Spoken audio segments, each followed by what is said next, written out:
सामने लिख दिया है यूनिट एंड डायमेंशन। तो किसी भी चीज को मेजर करने के लिए कुछ तो चाहिए। तो जो चीज चाहिए, जैसे कि किसी का नाम होता है तो नाम के आगे किसी का टाइटल लगा होता है, तो वो उसका बताता है कि कास्ट क्या है। सिंपली हेयर यहाँ पे भी हर फिजिकल क्वांटिटी के आगे कुछ जुड़े होते हैं, वही उसके यूनिट होते हैं। जैसे कि मैं बोलूँ आपकी हाइट क्या है, तो आप कुछ बोलोगे 5 फीट या 6 फीट, जो कुछ भी। सिर्फ 5 बोलोगे तो आपकी हाइट को मेंशन नहीं किया जा सकता है। I mean, उसका मतलब ये भी हो सकता है कि अगर आप 5 बोलते हैं तो आपका 5 kg भी हो सकता है, 5 इंच भी हो सकता है, 5 सेकेंड भी हो सकता है, कुछ भी हो सकता है।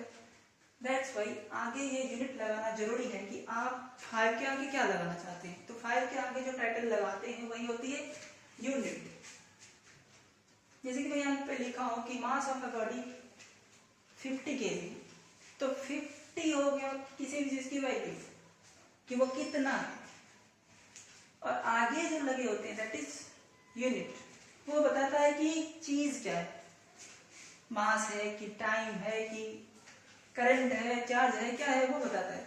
एंड फर्स्ट पार्ट बताता है कि कितना है, दैट इज मैग्नीट्यूड या न्यूमेरिकल वैल्यू।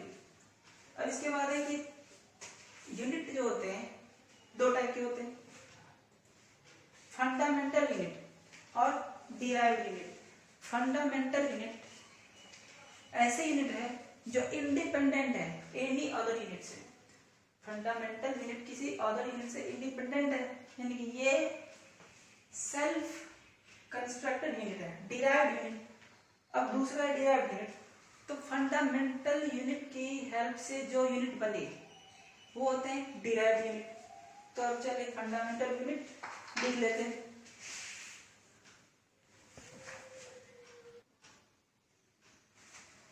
चलो हमने फंडामेंटल यूनिट यहाँ पे लिख दिया।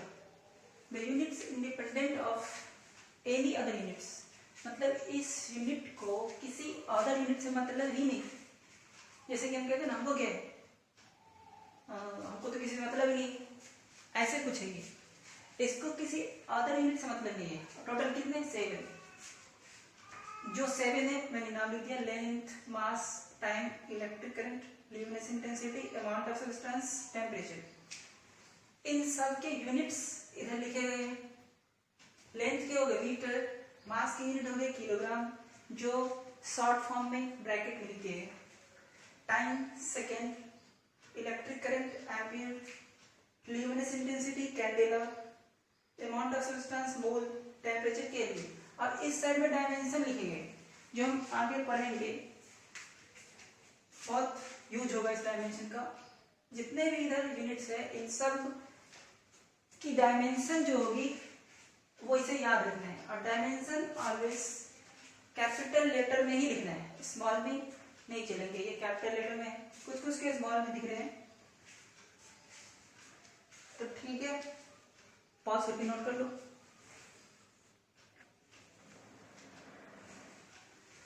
चलो, out of these 7 fundamental units, there are 2 supplementary units. वो कौन कौन है? तो प्लेन एंगल है और सॉलिड एंगल है।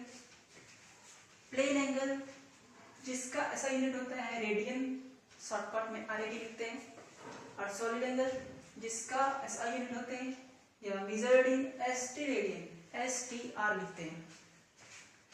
तो फिर इसे नोट कर लो। तो अब पता चला हमें टोटल फंडामेंटल यूनिट जो पता चला वो पिछला 7 था और ये 2 था। इनके अलावा कोई भी यूनिट हो, कोई भी फिजिकल क्वांटिटी हो, इन 7 और ये एंगल सप्लीमेंट्री यूनिट्स से ही बनेंगे। बाकी के कोई भी है इन्हीं 7 और सप्लीमेंट्री यूनिट्स की मदद से बनेगा। अब वो जो नया वाला बनेगा उसको कहेंगे डिराइव्ड यूनिट। तो अब हम डिराइव्ड यूनिट के बारे में जानेंगे, ठीक है। तो चलिए डिराइव्ड यूनिट पे, the physical quantity which are made up of fundamental units called derived unit, यानी फंडामेंटल यूनिट की मदद से, उसके कॉम्बिनेशन से जो यूनिट बने तो वो होती है डिराइव्ड यूनिट। अब इसे सीखते हैं और यही हमें सीखना है, ये डिराइव्ड यूनिट कैसे बनते हैं। अब हम बेसिकली ये जान चुके हैं कि कौन सी बेस यूनिट या फंडामेंटल यूनिट के डायमेंशन क्या होते हैं, और वो तो नॉर्मली याद रखना पड़ेगा। और उसके बाद डिराइव्ड यूनिट के जो डायमेंशन होगा वो कैसे निकालेंगे। हमने फंडामेंटल यूनिट के डायमेंशन पढ़ लिए जो याद रखना होगा, और डिराइव्ड यूनिट के डायमेंशन को सीखना होगा। तो डिराइव्ड यूनिट के डायमेंशन को अब सीखते हैं। सबसे पहले डिराइव्ड यूनिट के डायमेंशन में हम लेंथ से शुरुआत करते हैं। तो लेंथ में सबसे पहले क्या आते हैं, एग्जांपल ले लेते हैं। डिराइव्ड यूनिट में लेंथ की मदद से क्या बनते हैं, पहला बनता है स्पीड, मान लेता हूं स्पीड। तो एग्जांपल में हो गए स्पीड। स्पीड के फॉर्मूले होते हैं, हमने पढ़ा होगा, speed distance by time. Distance को गौर से अगर देखा जाए तो डिस्टेंस बेसिकली लेंथ। तो इसका मतलब है कि डिस्टेंस फंडामेंटल यूनिट है और टाइम ऑल्सो फंडामेंटल यूनिट है। इस दोनों के कॉम्बिनेशन से जो बने हैं वो बेस यानी कि डिराइव्ड यूनिट स्पीड हो गई। तो पक्का ये है फंडामेंटल, ये है फंडामेंटल और ये हो गया डिराइव्ड। तो हम इसे कह सकते हैं लेंथ बाय टाइम। तो डायमेंशन ऑफ स्पीड, इसको भी कह लेते हैं। तो डायमेंशन ऑफ स्पीड, इसको ऐसे भी लिख सकते हैं, स्पीड को भी कहें। डायमेंशन के लिए स्क्वायर ब्रैकेट यूज होते हैं। तो डायमेंशन ऑफ स्पीड यानी दिस इक्वल्स लेंथ के डायमेंशन। तो लेंथ के डायमेंशन कैपिटल एल, टाइम के डायमेंशन दिस। तो डायमेंशन ऑफ स्पीड हो गए एल टी माइनस 1 यू बटे। इसको ऐसे भी लिख सकते हैं v equals bracket L T minus 1। या तो स्क्वायर ब्रैकेट को इस साइड रखो या तो उस साइड रखो। तो इस तरीके से हमें ये सबसे छोटा एग्जांपल समझ में आया। सिमिलरली वेलोसिटी का भी आ जाएंगे। वेलोसिटी के केस में क्या होगा, ये डिस्टेंस हट जाएंगे, डिस्प्लेसमेंट हो जाएगा by time. Displacement is also length, तो लेंथ बाय टाइम। तो डायमेंशन ऑफ वेलोसिटी भी कह रहे, लेंथ टाइम, लेंथ का एल टाइम का टी। तो इसका भी सेम ही होगा, बस फर्क पड़ता है डायरेक्शन की, डायमेंशन सेम होगा। तो हमने ये भी आना। अब देखते हैं वेलोसिटी से बनता है क्या, एक्सीलरेशन। तो अब हम एक्सीलरेशन के बारे में जानें। आप लोग स्क्रीन पॉज करके नोट करते जाओगे, और जब हम समझाऊं तो नोट नहीं करोगे, सिर्फ समझने की कोशिश करोगे। चलो एग्जांपल लेते हैं एक्सीलरेशन। हम सर जानते हैं acceleration is the rate of change in velocity. Acceleration को अगर एक है, change in velocity by time. Change in velocity is also velocity. जैसे कि हमारे पास 100 रुपये 50 खर्च हो गए, 50 रुपये ही बचे, यानी कि किसी भी चीज की चेंज वही होगी जो थी। Change in velocity it means velocity by time. ये चीज हम डायमेंशन के केस में ही करेंगे। तो एक्सीलरेशन वेलोसिटी बाय टाइम होगी। तो dimension of acceleration this symbol is use for dimension. तो डायमेंशन ऑफ एक्सीलरेशन, वेलोसिटी के डायमेंशन हमने पहले ही निकाला था। तो वेलोसिटी के डायमेंशन हो गए LT-1 बाई टाइम, टाइम की टी, तो ये हो गया LT-2। तो एक्सीलरेशन के भी डायमेंशन आ गया। स्क्रीन पॉज करके नोट कर लो।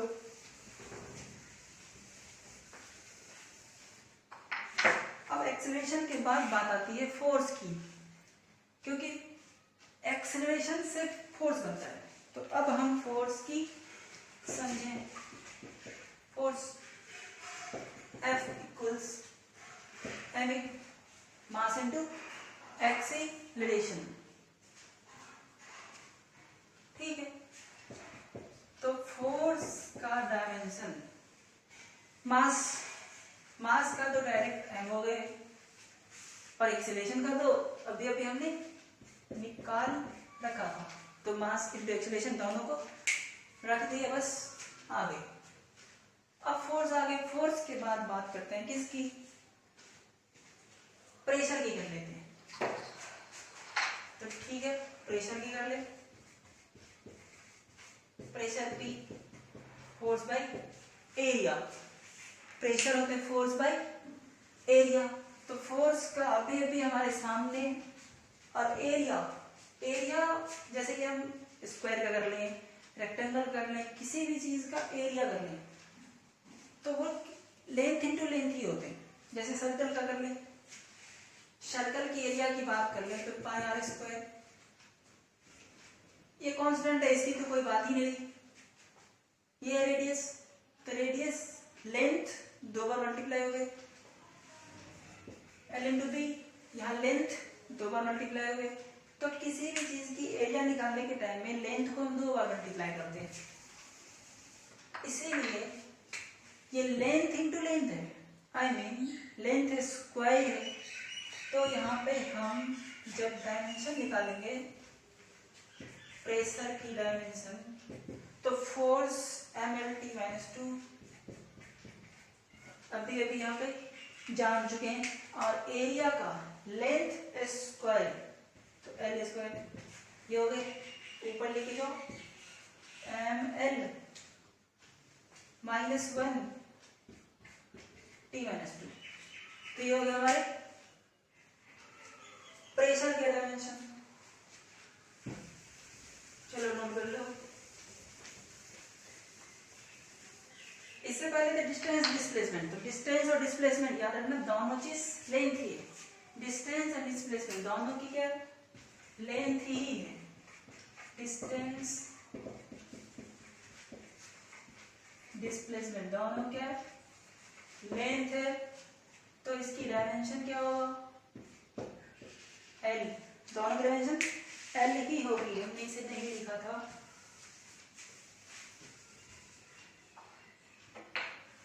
अब चलो कुछ और निकालते, जैसे कि ग्रेविटेशनल कांस्टेंट G है, ग्रेविटेशनल कांस्टेंट G है, जो हमने पढ़ा होगा कभी।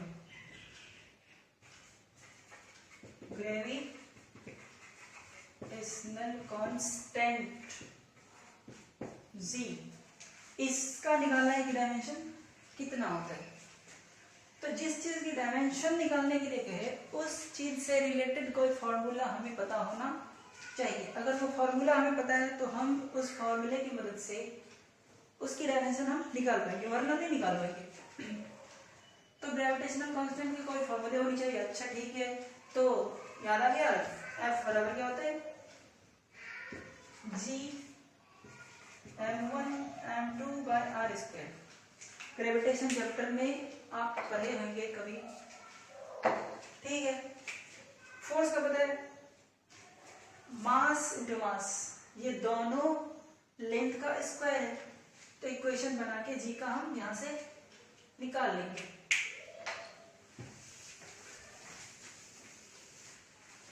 तो देख लो, फोर्स का यहाँ पे पुट कर दूं। अब बनाते बनाते हमें याद भी होना चाहिए छोटी छोटी चीजें, जैसे कि फोर्स का MLT-2 G we have to find out, that's why remain unchanged। m1 m2 mass square, it means m2 हो गए। नीचे लेंथ है तो लेंथ का स्क्वायर। अब इक्वेशन बना लें, क्रॉस कर लें, m l t minus 2l square, ये नीचे दिस। तो यहां से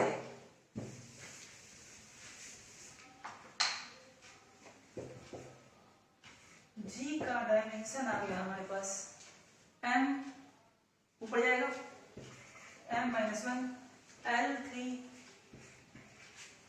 t माइनस 2। तो ये हो गए डायमेंशन। अब गौर से एक चीज ध्यान देना, जनरली क्या होता है, तो डायमेंशन जब भी हम लिखते हैं तो एक स्टैंडर्ड फॉर्म में लिखते हैं। इनमें तीन चीजें होनी चाहिए, m l t, एटलीस्ट ये तीन चीजें होनी चाहिए। जनरली नहीं भी लिखोगे तो कोई बात नहीं, लेकिन मान लो कभी कभी किसी टाइम में सिर्फ लेंथ डिस्टेंस, तो डिस्टेंस की जब हम लिखेंगे तो डिस्टेंस की डायमेंशन हम ऐसे भी लिख सकते हैं, डिस्टेंस का डायमेंशन हम ऐसे भी लिख सकते हैं। उसमें तो सिर्फ लेंथ है, तो सिर्फ लेंथ भी लिख सकते हैं जो हमने पहले लिखा था। और अगर स्टैंडर्ड लिखें तो उसमें मास भी दे सकते हैं, मास को 0 दे देंगे। एल पहले m रहेगा, फिर l रहेगा, फिर t रहेगा, l1 और t है ही नहीं। तो जो चीजें हैं उसके पावर को 1 देने हैं, और जो चीजें नहीं है उसको 0 दे देना है। 0 मिल कुछ नहीं। तो ये हो गया डायमेंशन, ठीक है, नोट कर लो। चलो डेंसिटी का निकालते हैं। डेंसिटी के फॉर्मूले मास बाय वॉल्यूम होते हैं। तो डेंसिटी बराबर मास बाय वॉल्यूम। मास का तो पता है m होता है, तो m। वॉल्यूम किसी भी चीज की निकाले तो 3 टाइम्स हम लेंथ को मल्टीप्लाई करें, जैसे कि क्यूब की कर ले तो क्यूब की l क्यूब होते हैं, या एक क्यूब जो कुछ भी, और क्यूबाइड की कर ले तो l into B into H. Sphere की कर ले तो भी उसमें r क्यूब आते हैं। तो 3 टाइम्स जब लेंथ को मल्टीप्लाई करते हैं तो आते हैं हमारे पास वॉल्यूम। तो यहाँ वॉल्यूम में 3 टाइम्स लेंथ, तो l क्यूब हो गई। तो डायमेंशन हो गया हमारे पास m l माइनस 3, इधर भी ब्रैकेट ले सकते हैं, तो m l माइनस 3। अब आ गया एनर्जी। एनर्जी वर्क, कोई भी एनर्जी कह लें, कोई भी एनर्जी कह लें, काइनेटिक एनर्जी कह लें, पोटेंशियल एनर्जी कह लें, वर्क कह लें, हीट एनर्जी कह लें, work, heat energy, kinetic energy, potential energy, कोई भी एनर्जी कह लें, सबका कोई भी एनर्जी फैमिली की डायमेंशन जो निकाले सेम ही होगी। तो ठीक है, चलो किसी की निकाल लेते हैं, वर्क, किसी की फॉर्मूले लिख सकते हैं। तो हम जो जानते हैं फेमस जो है, जैसे वर्क पढ़ चुके हैं 9th में भी कि फोर्स इंटू डिस्प्लेसमेंट होते, तो क्यों ना इसका ही यूज किया जाए। तो वर्क से ही हम ले लेते हैं फोर्स इंटू डिस्प्लेसमेंट, ठीक है। तो फोर्स का हमें पता है m l t minus 2, m l t minus 2 into displacement का l, तो बहुत बढ़िया हुआ, m l 2 t माइनस 2। तो ये हो गया डायमेंशन एनर्जी के। अब एनर्जी के बाद बात आती है किसकी, पावर की, क्योंकि इसी वर्क में अगर हम कोई भी काम करने की जो रेट होती है टाइम से डिवाइड करते हैं तो आ जाती है क्या, पावर। तो अब हम पावर की निकाल लें, तो पावर ये होते हैं वर्क बाय टाइम। तो वर्क के डायमेंशन होते हैं m l2 t minus 2 by time t। तो ये हो गए m L2t minus 3, L2t minus 3, ये हो गए हमारे पावर की। चलो मोमेंटम की बात करते हैं।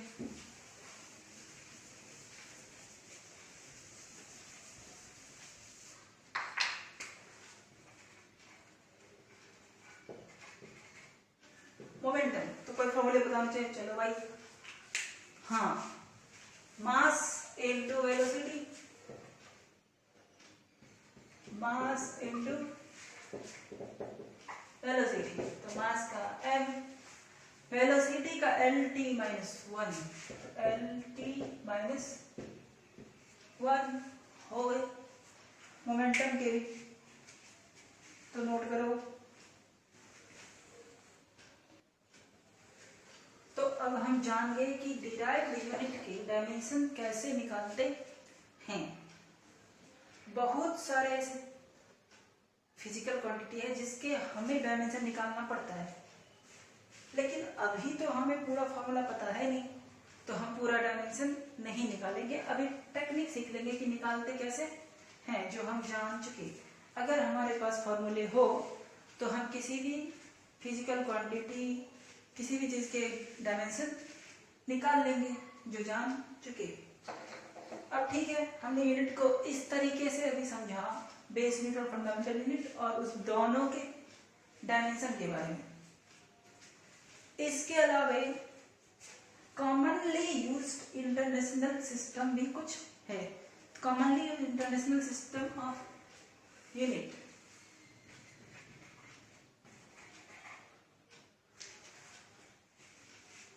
ठीक है।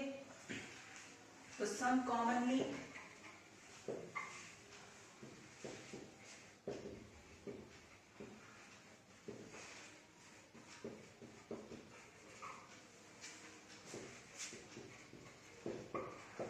यूनिट्स, ये 3 है, ठीक है। तो some commonly used international system of units हमने लिख दिया। तो ये 3 है, FPS foot point second, first है मास के लिए, सेकेंड है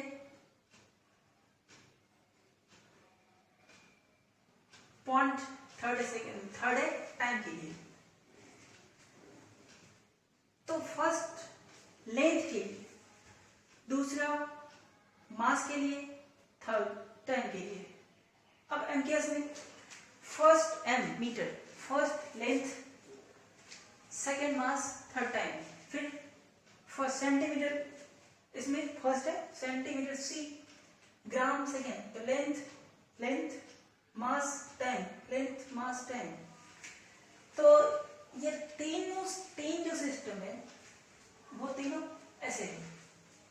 इसमें एमकेएस सिस्टम को ही हम एसआई यूनिट कहते हैं, तो नोट कर लो। अब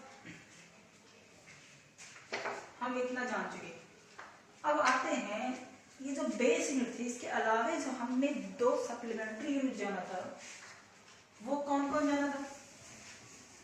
एंगल थे जिसमें प्लेन एंगल और सॉलिड एंगल। जैसे कि हम एंगल के फॉर्मूले जानते हैं, एंगल थीटा से लिखते हैं, जो जानते हैं L/R होते हैं। जैसे कि कोई सर्कल है, कोई आर्क है, ये L लेंथ के, ये आर्क है L लेंथ के, यहाँ पे थीटा बनाते हैं और इसकी रेडियस R है। तो this theta angle equal to length of arc divided by R। अब ये क्लियर है कि दोनों ही चीजें लेंथ ही है। अब लेंथ में लेंथ से डिवाइड होगा तो कोई भी डायमेंशन होने वाला तो है नहीं, तो ऊपर भी लेंथ है, ऊपर भी लेंथ और नीचे भी लेंथ, तो लेंथ कैंसिल आउट हो गए, तो इसके डायमेंशन नहीं होते हैं, no dimension. So angle is dimensionless quantity, physical quantity. इसीलिए उन बेस यूनिट में से इसको हटा दिया गया था कि इसके पास तो डायमेंशन होते ही नहीं है। तो उन बेस यूनिट में उन्हीं 7 को रखा गया था जिनके डायमेंशन थे। इसकी तो डायमेंशन है नहीं, क्योंकि क्लियर है दोनों लेंथ कैंसल आउट हो गए। इसीलिए कहते हैं कि किसी भी कांस्टेंट का डायमेंशन नहीं होता है। There is no dimension of a constant.